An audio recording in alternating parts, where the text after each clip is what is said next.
Hey, music community, Jeff here again. Yes, I did not say vinyl community because we are looking at CDs today and not vinyl.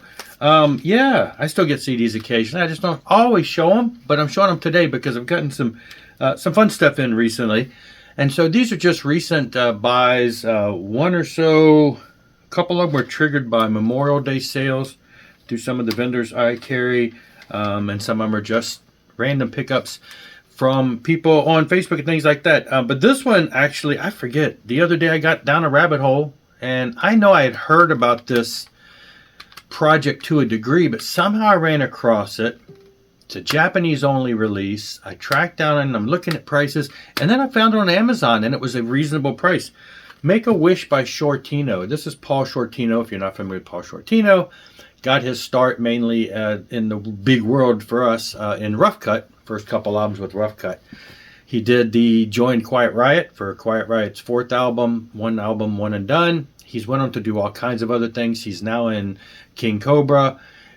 He's done a lot of solo stuff. This under the band name Shortino, under his real name.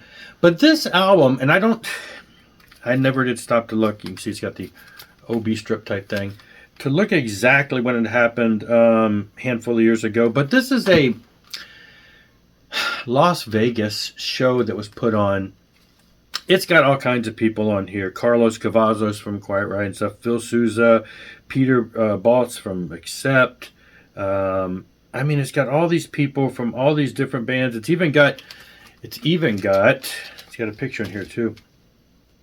One of the songs has Vinnie Paul playing it. So yeah, it's got Vinnie Paul in one of the songs. Anyway, and this is the thing. It's got lyric and everything, but then it's got a separate book here that's all in Japanese for the Japanese crowd. But then it's got the pictures of him with different people. And this album, it's rocking. It's Paul Shortino rocking stuff. First song is Bring in the Clowns, which is a cover tune, of course, which they rock it out. You can find that as a video. There's a video. I saw that video years ago, which must have been when this project came out. And I saw that video, and like I said, it's just a great album. I'm like, wow. I don't know, it kind of seemed like it went under the radar. I didn't know a lot about it. And then I started looking into it and tracking it down and saw that it was an only Japanese import release type thing. But like I said, then I found a copy for fairly cheap on Amazon. So I grabbed that. That's the most recent out of the ordinary thing for me. These next three I got on Facebook from one of the guys that I buy a lot of stuff from. Have been buying a lot of stuff from recently at least. And of course he runs across and gets all kinds of CDs and vinyl and stuff.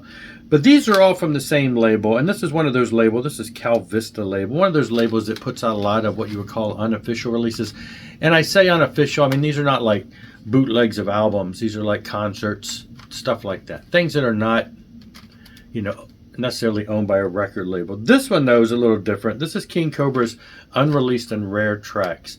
And this one's got a buttload of tracks, like 19 songs. Now, a handful of these songs did appear on the official release from King Cobra called The Lost Years, which is kind of like an unreleased tracks compilation. That came out a handful of years ago. So there are a couple on here, but there's a ton of songs on here that I've never heard before. And maybe it's even some of the ones that are on those other Lost Years albums, might be a different mix. I don't know. But this sounds like, they're all studio tracks. They're not like rough, horrible mixes. It just sounds great. And it's like a lot of these songs I'm unfamiliar with. And I'm a big King Cobra fan. I love the early day stuff. And I'm sure this has got songs. These are all the different singers and lineups and stuff. But I've, given that a listen, and I'm like, it's a really good album. This is more of what you expect, the 1983 demo by Lizzie Borden. This one's kind of rough, sounds like a tape transfer, demo. Nice packaging and stuff, got the AI girl cover. You see all the AI art starting to come into effect here. But this is kind of neat, it's to hear the early stuff. I love Lizzie Borden, and so to hear the early demos versions of some of these songs, fun stuff. And then this is the kind of stuff you hear. Live 1985 Wasp. Bootleggy, not soundboard type quality, but there's a lot of stuff that they put out like this. And I looked up the label on Discogs, and they have a lot of live FM broadcasts, things like that. So they put on CD a lot of stuff, and then you'll see labels put the same stuff on vinyl.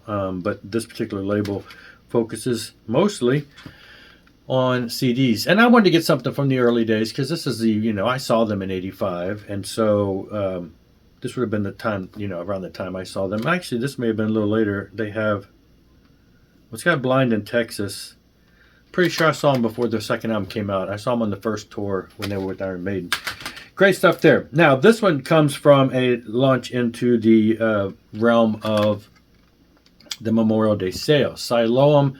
Now, the other thing about this one, and I feel kind of like a goof, but I made the Christian A to Z tape on S's, and I cover Siloam. They have one album out on vinyl, their very first album, and I made the comment, because I'd forgotten, that the first album was really rocking. The second, third were a little different, a little more alternative. And somebody did correct me, and I totally agree. I don't know, it had been a while since I listened to this. I had a copy of this album. At some point sold it. But this is our second album. The first two albums are in the same vein. They're very heavy. First album, a little more, at times melodic, but this album is just as heavy. Then the third album, they went really more alternative. So I had kind of forgotten about that. I had a copy of this still digitally, but did not have the CD.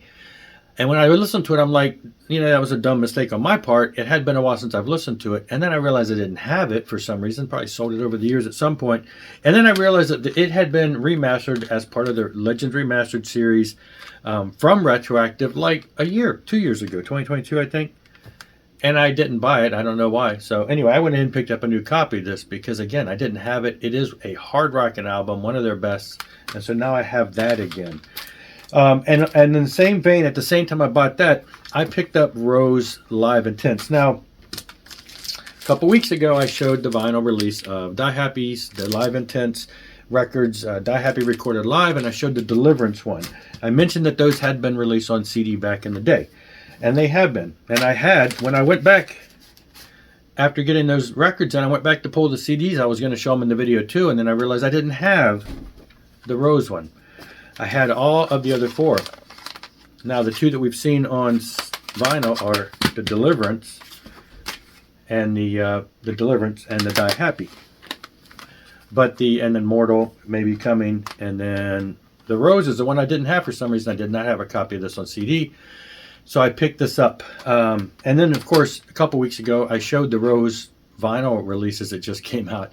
That brought up the Rose into my mind again. I'm like, why do I not have this on CD? And so, again, it was on sale, Memorial Day, very cheap. So I grabbed a copy of that. So now I have all 5 on CD, and then one day they will hopefully put them all out on vinyl. They're numbered, but I don't have them in the right order. 1, 2, 3, 4, 5. So there you go. And then the last two are some more. I mentioned this guy in my Discog CD most expensive thing, and that's Larry Norman. His label had put out some stuff recently that had some tracks I'd never heard before. They're like studio tracks of cover tunes and things like that.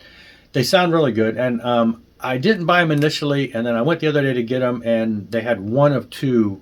The other one was sold out, so I bought this one. This is the other one. It kind of went hand in hand. This is a Salt of the Sea. And the other one I didn't get to have. And there were two prior to this that were more demo and unreleased type stuff and stuff from his childhood. But these latest two that had come out were high quality studio tracks, that a lot of which I'd never heard. Full band tracks, not just him with his guitar. So I went ahead and picked up at least this one. And then this other one is just Bootleg. It's the name of the album. I have a copy of this. This is a reissue of the Bootleg album that has a bunch of live tracks. So there's a bunch of bonus things here.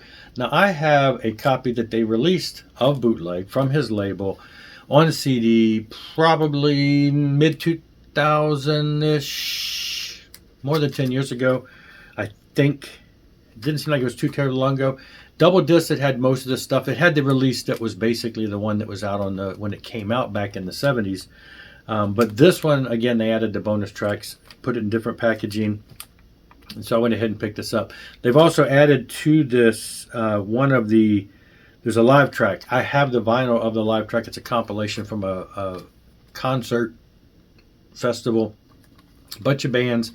And I do have that. I found that on vinyl not too long ago. And that particular song has been put on here on CD too. So a couple there. So there you go. Just a handful of CDs. Great stuff, at least to me. Great stuff that I picked up. And yeah, hopefully you enjoyed that. Fun stuff. I'll see you later. Rock on and rock hard.